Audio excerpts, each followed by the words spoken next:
So now that we know in Super Bowl 52 we'll have the Patriots and the Philadelphia Eagles, what are your first impressions on this matchup, Mike? Well, I mean, you think about the quarterbacks. Obviously, you got Tom Brady, who's been here. This is 8th time now.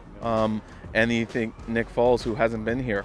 Obviously, he played great to get them here to this point. You think about the defenses. Which one of these defenses is going to be able to scheme up enough to make it uncomfortable on those quarterbacks?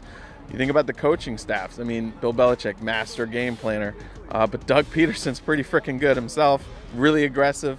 And so I think this is going to be a really good matchup.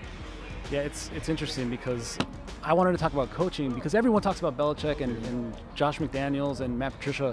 This is probably their last game as coordinators for the Patriots, but the game that Doug Peterson called today was just really impressive. And the thing, it was aggressive, but it was aggressive without being overly, they didn't take too many risks. Right. And the thing that I think against a Brady-Belichick team, you almost have to be aggressive because that's what we saw in the AFC Championship game. The Jaguars had that lead, but in the second half, it looked like they just sort of took their foot off the gas, and that's what let the Patriots come back in. So I'm expecting that Doug Peterson, they'll come up with a game plan that I don't think they'll try to let Brady get back in this game if they can build a lead. But with that said, it's still Tom Brady. Right, you know? It is. But they've got a monster pass rush. As you see, they can continue to send guys in waves.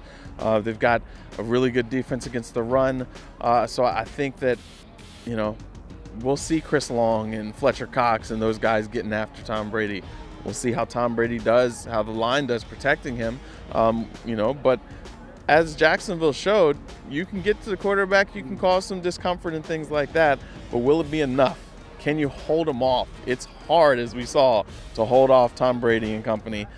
I don't know if the Eagles can do that or not. Yeah, I think just getting to Brady won't be enough. Right. I talked to Patrick Robinson, the cornerback who had the pick six here, and I asked about the pass rush, basically saying, how much juice do they give you? And he said, in my opinion, they're the reason why we're so good. And I think that pass rush is going to have to show up against the Patriots, but more than that, I think they're going to have to force turnovers because that's the easiest recipe to get Tom Brady off of his game. Get in his face, force turnovers, and give your offense a chance to score points. So it's still early, but I think those are the keys that Philadelphia is going to have to use to potentially win this game.